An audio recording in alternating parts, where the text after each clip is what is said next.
Revelation 27, Micah, Prophet Micah. Una, Micah ay propeta, hindi siya pangalan ng babae kasi most of the time, pag na-encounter ko na Micah o Mika, ginawang female name dahil siguro sa yung an ending. No, of course, this is a male name. Okay. So, point number 1 tayo ay we know where he came from. Came from the south. Okay. So, isa sa mga southern prophet. No? Maalala nyo yung mga propeta na i-review natin mamaya. At kaya nga tinatawag siya malimit na Micah of Moreshet. That's the name of the place. Yung kanyang pangalan ay Mika, sabi nila sa Hebrew, who, yung mi, is like Yahweh. Mikaiah, actually, kung complete mo sa wikang Hebreo, Mikaiah, who is like the Lord. At makikita natin, babanggitin niya later on towards the end ng libro niya, this phrase, who is like the Lord, who pardons iniquities, sasabihin niya. And kung si Isaiah ay galing sa elite na grupo, he was a court prophet, sa korte ng propeta, may siyang case, sabihin natin, kasi he worked with the kings. Si Micah seems to be a rural town prophet coming from a small rural town katulad ng Tayum, Abra, kung saan ako ipinanganak. Ang tawag dyan ay Moreshet Gath. Yung Gath ay yung paggawaan ng oil. No? Kaya nga, yung Gethsemane, paggawaan ng Shemani, oil. So, Moreshet Gath. So, mga vineyard siguro itong mga tanim nila, and it's 24 kilometers southwest of Jerusalem. So, we can call him a rural prophet or maybe a magsasaka, a farmer prophet. Although may mga commentaries na nag-o-object na i-treat si Micah na magsasaka, but maraming indications na marunong siya tungkol sa pagsasaka, tungkol sa fields, sa fig tree, sa sowing, sa treading of grapes, etc., etc. Pagbasahin niyo yung libro niya, marami kayong makikita dyan na language ng nasa rural area, ng magsasaka, ng isang farmer or vineyard grower. So that is the reason why we can think of Micah as a rural prophet, nanggaling sa nung word before, barrio, sabihin na lang natin, probinsyano, kung gusto nyong gamitin yun, and magsasaka or a farmer prophet. This is a quick look at the map of the 4 prophets that we have so far. Yung last si Micah, Moreshet Gath. So it's not very far from Jerusalem, 24 kilometers. Si Hosea, we know he was born and became a prophet in the northern kingdom. Amos also from Tekoa, born in the south but became a prophet in the northern kingdom. Si Hosea sa northern kingdom na siya. So, yung 4 na propeta, 2 taga north, 2 ang taga south, were equally divided. So, a little review yung na-discuss na natin. Yung 8th century BC prophets, or the mid-700 BC. Na tapos na natin nito, Amos, prophet of the north, in the northern kingdom, Hosea in the northern kingdom, Isaiah in the south, last time Isaiah tayo, and now Micah sa south. After this, natapos natin yung isang block ng mga first group ng mga writing prophets, the earliest group, yung 8th century prophets. And by this time, makikita nyo na yung differences nila at kanilang mga so-called similarities. This is an art, so I hope maklaro dyan sa inyo, painting by Jan van Eyck, 1432, 1521, Philippines, Magellan, 1432, so century before. And part of the Ghent is in Belgium. It is altarpiece, sabi dito na kayo sa altar. Above the panel where Mary receives the Annunciation, the text on the ribbon is from Micah, this is in Latin, and refers to that episode, ex mihi egregietur quisit dominator in Israel, or out of thee, Bethlehem, shall come forth unto me, that is to be ruler in Israel. It's a passage in the Micah cited by Matthew to tell us that the Messiah will be born in Bethlehem. And beautiful painting of the prophet Micah by Jan van Eyck, a Belgian artist of the 15th century. Now, the times of the prophet, panahon niya. Nabanggit niya sa chapter 1 verse 1 pa lang yung context ng ministeryo niya as a prophet. In the days of Jotham, ito yung mga hari, King Jotham, King Ahaz, alam niyo yung King Ahaz, Isaiah had a confrontation with Ahaz, Hezekiah as well during the time of Isaiah. So ito yung time niya. So between 742 to 687 BC, and his ministry starts before the fall of Samaria. Remember, Samaria was invaded by the Assyrians, and it fell in 722 BC. And just after Sennacherib's invasion of Jerusalem, you remember yung last topic natin na sinurround ni Sennacherib ang Jerusalem. He besieged Jerusalem pero hindi siya nagtagumpay. That was in 701. So, ministry niya, most likely, sabi ng mga scholars, would be between this. It starts before the fall of Samaria in 722 and ends just after Sennacherib's invasion in 701. Kasi nire-refer niya yung nangyari sa north na event. So, he is aware of the destruction of Samaria in one of the passages, or one or couple of the passages in the book of the prophet Micah. Sa panahon niya, katulad ng panahon natin, ay social problems. Kaya yung kanyang tema din talaga ding palaban to promote, restore, mishpat, or justice, yung nabanggit na natin noon na battle cry ng mga propeta.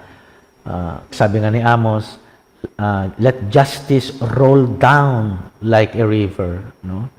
And flow like a stream. So that so-called their interest, their advocacy, kung sabihin nga natin ngayon, dahil nga sa social problems noong panahon na yan.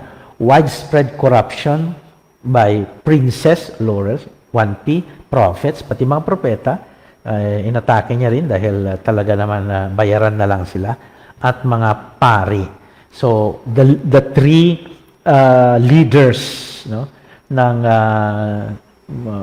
Southern Kingdom, the rulers, the princess, the prophets, and the priests. We will see later yung mga accusations niya. And gagamitin niya yung nangyari sa Samaria, it fell in 722, as a warning. Kung hindi kayo kikilos at magbabago, o you will not address this problem, you will suffer the fate of Samaria, destruction of that kingdom in 722 BC. This is the I hope it's clear sa inyong yung ginawa ko na parang graph, pie ng social structure ng panahon ni Micah. Yung green ay mga peasants, farmers. Makita ninyo, 90% ay mga farmers. Yung rulers and noble, little blue, 2%. Yung religious leaders, military leaders and merchants, 6%. No? Itong red na ito. And then the outcasts, the lepers, beggars, prostitutes, 2%. Ito yung klase ng society, stratification ng society ng lipunan ng panahon ni Micah. Makikita ninyo, mas maraming mahihirap talaga. Peasants and farmers. So, nobles, rulers, yung may makapangyarihan, napaka-konti, 2%. Now, ito yung mga bagit ko kanina, yung pinaglalaban ni Micah. Let us see the list of the crimes. Crimes para siguro makita natin na may compare natin. Hindi wala palang bago yung mga nangyayari ngayon. Baka yun yung una nyong sasabihin pag makita nyo itong nangyayari nung panahon nung 8th century BC, panahon ni Micah.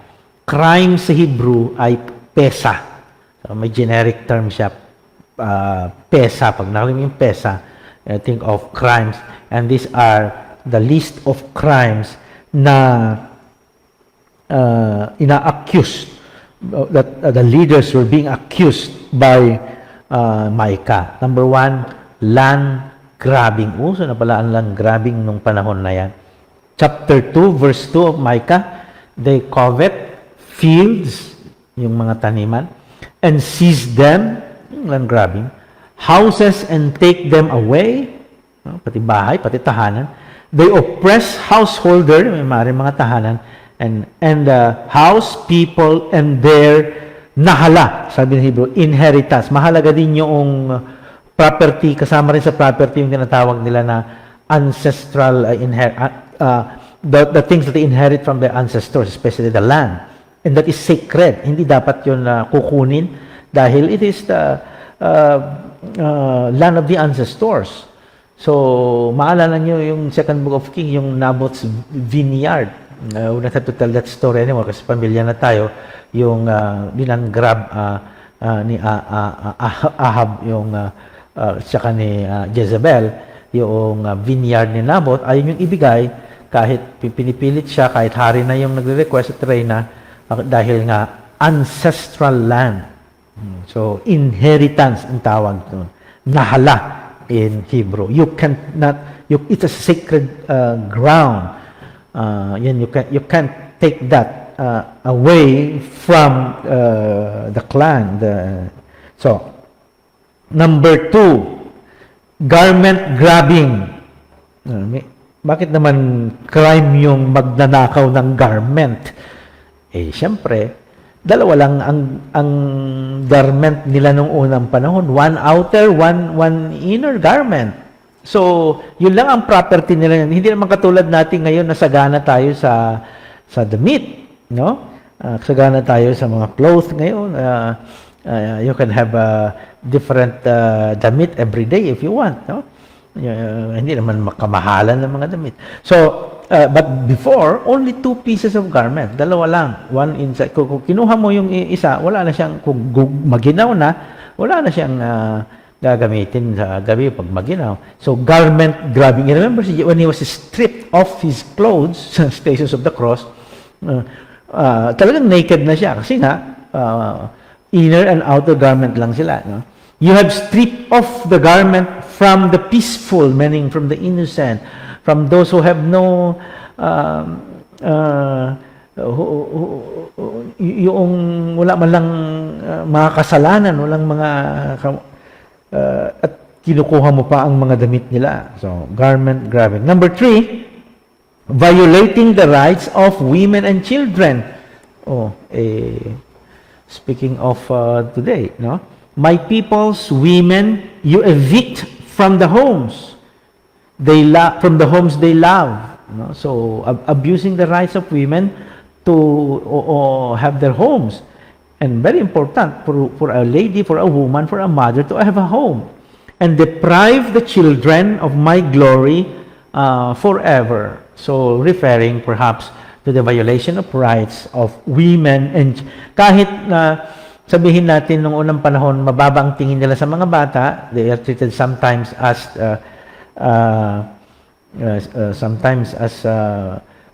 part ng properties ng o mga babae, as part of properties of the man, but not with God. No? God protects the rights of women and children. Remember, human rights, social justice, mishpat. Yun yung ano natin. Cry ng mga 8th century prophets. Torture, violence, pati cannibalism. No? Who eat the flesh of my people, flay their skin from them, and break their bones. What kind of people are this? Chop. Who chop them in pieces like flesh in a kettle, like meat in a pot. Ano yung luluto? So, maybe you are committed violence, torture, cannibalism. No? Yung wala ka man lang galang sa katawan ng isang tao, kahit yung tao na yan ay, let's say, kriminal o makasalanan o ano, that's a human being. Kaya nga, pinaglalaban ng simbahan lagi na igalang ang karapatan hindi dapat patayin agad ang isang tao na nagkakamali, nagkakasala. Kasi nga, life is sacred. No? So, number 5, perversion of justice or mishpat. Okay?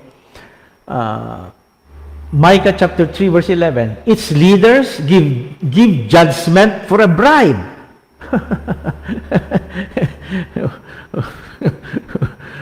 Hindi mo na kailangan pag-isipin pa ito, ano ito. Its priest, yun na, teach for a price. May kulpa. Hindi naman ako nagtuturo para bayaran nyo ako, ha. Ano yun, bayad natin dito sa, sa ating kuryente. So, meaning, abuse of power, no? Its prophets give oracles for money.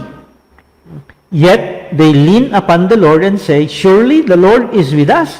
No harm shall come upon us. So sasabihin pa nila, walang mangyayari sa atin. Puro naman perversion of justice ang ginagawa. Anong sinasabi na walang mangyayari sa kanila? No? So, perversion of mishpat. So by this time, you can already say that the 8th century prophets are prophets whose passion and mission is to restore, okay, or to fight for mishpat or justice. Human rights. If you understand kung anong concept ng justice. Human rights. Lalong-lalo na sa mga naaapi o inaapi, widows, orphans, and the poor. Yun yung mga oppressed people yung panahon ng mga 8th century prophets. Number 6, pandaraya, fraudulent business. Diba uso din yun? Can I connive at rig scales, rig yung scales nila, madaya ang timbangan, and at the bag of fraudulent weights. So, meaning pandaraya, no? Then loose tongue, kasama na sa crime, sa pesa, sinungaling. But that is the expression in Hebrew. Pag sinungaling ka, sasabihin nila loose tongue, yung tongue mo ay maluwag. Ano bang marumi, sabihin ba natin sa Tagalog? Yung loose tongue sa literal translation ito mula sa Hebrew, which means sinungaling. Your residents speak falsehood, and their loose tongues, meaning lying, liars, they lie, mga lie nila, are in their mouths. May mahilig magsinungaling sa mga panahon na ito. Siguro, dapat basahin niya si Prophet Micah. Number 8, tyranny. Tyranny. Tyranny. Wala kong pinatatamaan, pero kay Micah kasi, ang usapan natin, ay may tyranny din yun. The man in power pronounces as he pleases.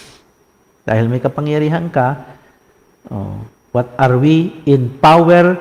Full. Sabi nga nila, ang joke namin noon. What are we in power? Full. What are we in power for? No? The man in power, dahil may kapangyarihan siya, akong masusunod.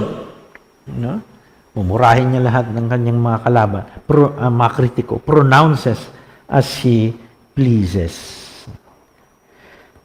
Ay, okay. So, yun yung 8 na crimes. Balik tayo sa point 4 na tayo. Baka nagkamali na naman ako ng numbering, pero point 4 na. Point 3 yung list of crimes. Point 4 yung punishment. So, makikita nyo, yung punishment sa Biblia is really the act of God to deter evil. Yung iba kasi titignan nila na parang marahas ang Diyos na ang Diyos ay walang awa o a brutal God. Meron pa nga noong mga early parts of Christianity, may nagturo pa nga na sabi niya, yung Biblia na lumang tipan ay hindi totoo yung Diyos doon. No? Kasi nga, the God there is a vengeful God, mapaghiganti na Diyos. Sabi. Kaya wag nating basahin yung lumang tipan. Sabi niya, hindi dapat Biblia ang lumang tipan. Sabi niya. Yan si Marcion. Hindi ko kasi makasulat, something is wrong dito sa pen natin. Yun yung sinabi niya. Kaya, New Testament lang yung Biblia natin. Buti na lang, sabi ng mga kasamahan niyang early Christians, ay, you are heretic. That's a heresy. Kasi nga, both Old and New Testaments are a Christian Bible, Christian book. Okay? So, pag punishment, think that this is the way that God will stop evil. Otherwise, evil will swallow us. Evil will spread out and even kill us, destroy us. So, in the Bible, punishment is a way to stop, to deter evil. Ang word na punishment sa Hebrew ay, tingnan ninyo, pakad. Literally means visitation. Pagdalaw ng Diyos. Alakala natin, dadalawin ka ng Diyos, ay masaya ka na, dinalaw ka ng Panginoon. Pero sa Old Testament, pag dinalaw ka ng Diyos, meron kang problema, meron kang nagawang mali. No? Dadalawin ka ng Panginoon. Pakad ang Hebrew niyan. So, ito behold, the Lord leaves His home. Aalis daw ng Diyos sa kanyang tahanan, siguro sa mountain. No? Bababa siya, down He comes, He treads the high places of the earth.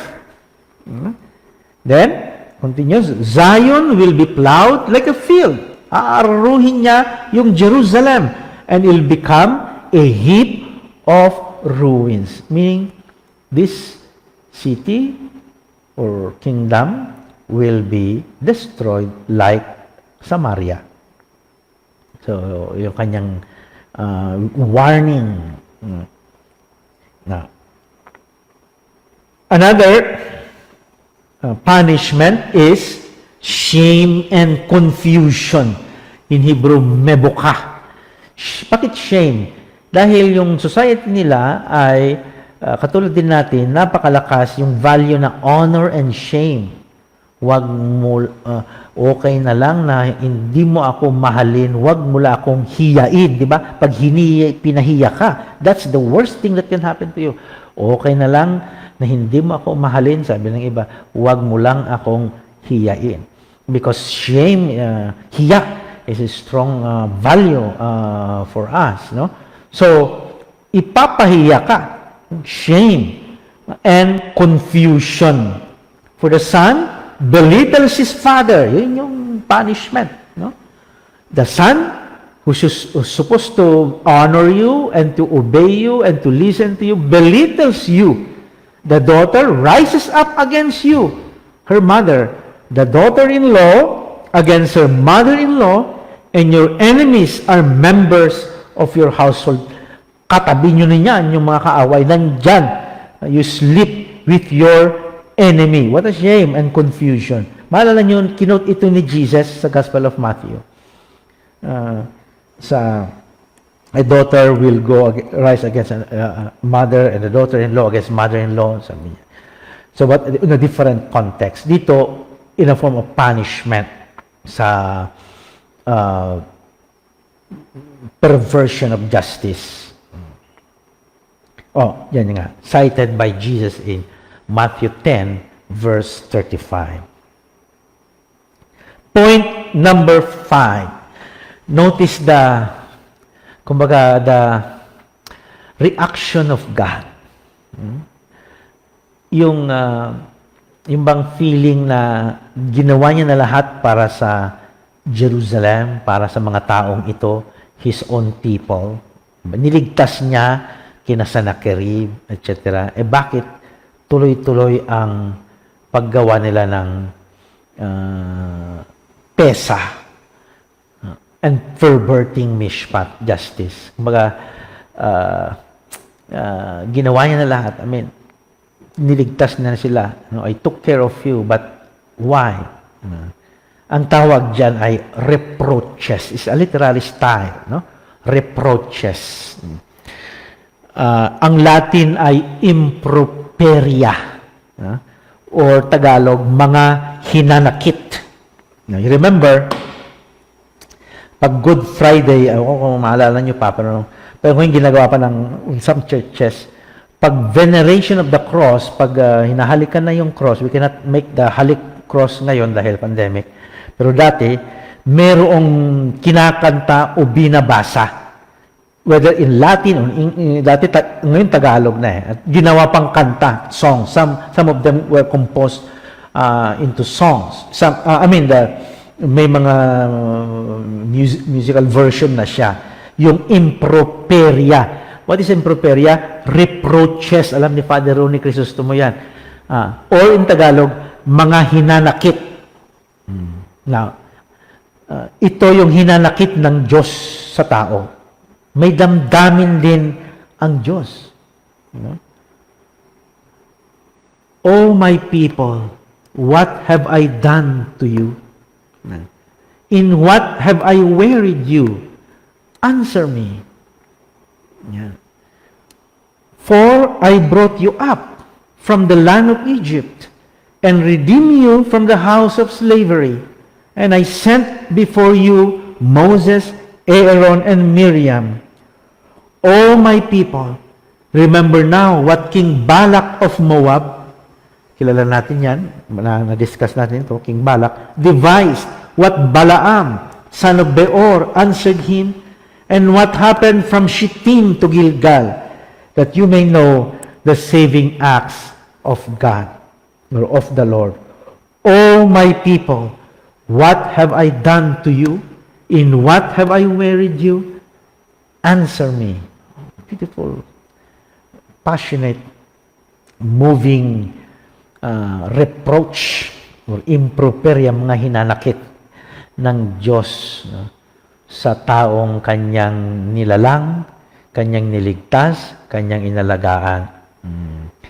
Kaya sabi ko nga, sa mga during the veneration of the cross, hindi na uso yun. Pero may mga churches yan, katulad na Divine Word. Kung gusto niyo ng yung liturgy na with all this hinanakit, yan, si Father Ronnie Crisostomo sa Shrine of Jesus, sa Divine Word, kinakanta nila yung hinanakit. And it is beautifully sung, because composed ng isa naming SVD priest, Father Nicholas Sengson. And it was even staged sa bamboo organ concert sa Las Piñas before, yung composition niya, hinanakit. O my people, what have I done to you? In what have I wearied you? Answer me. Ito yung Tagalog version niya. Mga hinanakit during the veneration of the cross. O aking bayan, ano bang nagawa ko sa inyo? Paanong nasaktan ko kayo? Sagutin niyo nga ako.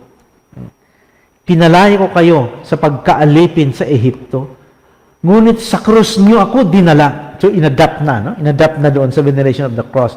Yung kay Micah, inadapt na siya. Akong iyong tagapagligtas. No? O aking bayan, ano bang nagawa ko sa inyo? Paanong nasaktan ko kayo? Sagutin ninyo nga ako. Wow. Yan. Point number 6. What does the Lord require? So, ganun na. Nangyari. Perversion of justice. May hinanakit ang Diyos. Ano na ngayon? What's the next move? Or what does the Lord now require? Well, verse, I forgot what, sorry, I missed the passage, but it says, you have been told, O mortal, O man, no? You have been told what is good and what the Lord requires of you. And there are 3 things that the Lord requires of you now. O mortal, sabi niya. Tinawag niyang mortal ngayon. Because ako'y Diyos, ikaw'y mortal. This is what is required of you. Only to do justice, that's the word mishpat, and to love kindness, that's the word chesed, and to walk humbly with your God. 3 bagay lang ang kinakailangan na gawin mo. Do justice, mishpat, no? Mahalin mo ang kabutihan. No? I desire mercy, not sacrifice, sabi nga ni Hosea, we remember. No? And walk humbly, mapagpakumbaba, no? With your God, humility. Timely message sa panahon ng Lent and forthcoming Holy Week. This is downloaded from the internet. Micah 6 verse 8 pala yun. Micah 6 verse 8. Kung may Hosea 6 verse 6, I desire mercy of sacrifice, ang pinakapopular na line ni Micah ay Micah 6 verse 8. Act justly, sinamarize na lang. Love mercy, walk humbly. Beautiful summary of with a rhythm from the internet. Point number 7, overall view or structure of the book of Micah. You can have 3 parts. No? The part 1 would be the violations of mishpat. Doon mo makikita yung mga accusations ng na sinasabi natin kanina. Pagdating mo sa part 2, which is chapters 4 to 5, hindi lang naman lang condemnation or indictment ang propeta natin, katulad ni Propeta Isaiah, Hosea, and Amos, meron din siyang messages of hope or hope for the future. And part 3, ito yung kinote natin kanina, what God requires. So, maikli lang, 7 chapters lang. Pwede nyo basahin bago matulog kayo, matatapos nyo yan. Kasi 7 chapters lang. Kaya nga, minor prophet. Na ibig sabihin ay maiikling sulatin na mga propeta namang ito. Okay. Last point, Micah's messages of hope. So, as I was saying a while ago, pansin nyo na yung mga propeta, kahit banat sila ng banat, no? Powerful words, no? Against the rulers, against the inhabitants, against the kingdom, against the people. However, they do not forget to leave us or leave them some message at mensahe na something that will inspire them, no, to be a better person, to be better persons. So pwede rin sabihin, messages of hope. Yung una, hawig ni Propeta Isaiah. Parehong-pareho sila. Hindi nga alam kung sinong nauna o sinong nagkopyahan sa dalawa. Pero exactly the same. Yung they shall beat their swords into plowshares. Kinento ko ito noon last time. They shall beat their swords into plowshares, meaning universal peace, the idea that peace is not only within in the confines of the kingdom of Judah or the kingdom of Israel, but the whole world, the whole universe, including the animal kingdom. And universal disarmament, meaning their swords will now be turned into farming tools, araro, meaning back to pagsasaka instead of going to war. So universal, parehong-pareha sila ng passage, Micah 4:1-4 and Isaiah 2:5. Hanggang ngayon, hindi pa alam ng mga scholar kung sinong nauna sa kanila or sinong nangopya. Maybe they have a common source of that. Then, point number 2 is, of the message of hope, is the promise that someday, siguro dahil nga pagod na sila sa mga walang moral at walang maayos na pamunuan, na leader, corrupt. So, sinabi ni Isaiah, someday you will have a ruler. And what is the indication that that is a good ruler? He will be a shepherd. He will be coming from Bethlehem. Sabi niya. But you, O Bethlehem of Ephrathah, who are one of the little clans of Judah, from you shall come forth for me one who is to rule in Israel, whose origin is from of old, from ancient days. Remember, kinote na naman ni Matthew ito. Favorite ni Matthew si Micah. Kinote niya na naman ito yung sa the birth of Jesus in Bethlehem. No?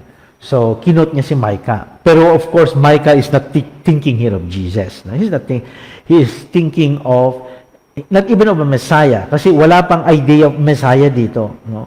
Yung anointed king who will come, wala pa. Maybe it will lead them to that because of this text, but definitely the prophets didn't have that idea of anointed Messiah na who is to come. No. Wala pang ganong idea. It's the desire, it's the hope that someday they will also have a good leader. Yun din ang dasal natin ngayon. Someday, we will have also a good leader. Saan kaya siya manggagaling? No? For Micah from Bethlehem. And when you hear the word Bethlehem, sinong pangalan ang i-associate ninyo sa Bethlehem? Walang iba kundi Haring David. So it would come from the lipi ni David, from the line of David, because David was born in Bethlehem.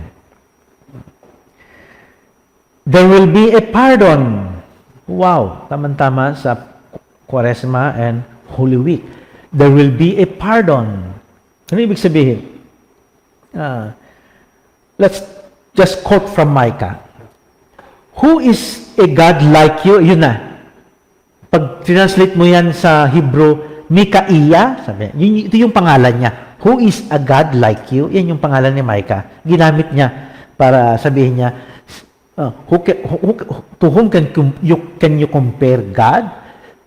Wala. Ibig sabihin, wala. Because He pardons iniquity and passing over the transgression of the remnant of your possession. So, pinapatawad niya kayo. So, sino bang Diyos ang may ganyang character, may ganyang forgiveness and pardon sa mga taong humiwalay sa Kanya? He does not retain His anger forever because He delights in showing clemency. He will again have compassion upon us. He will tread our iniquities underfoot. You will cast all our sins into the depths of the sea. What a beautiful metaphor or image of being forgiven. You have the sins here. It's like stones, and then itatapon siya sa karagatan, meaning to say, totally deleted, no? Kung karagatan ba naman, doon na sa bottom of the sea. You cannot retrieve that anymore. Totally forgotten. Absolutely forgiven. So, you cast all the sins into the depths of the sea. You will show faithfulness to Jacob and answering loyalty to Abraham as you have sworn to our ancestors from the days of old. Someday, you will again be faithful. So, who is a God like you? Micaiah, pardoning iniquity and passing over transgression. No God is like our God. That's the answer dito sa rhetorical question ni Micaiah.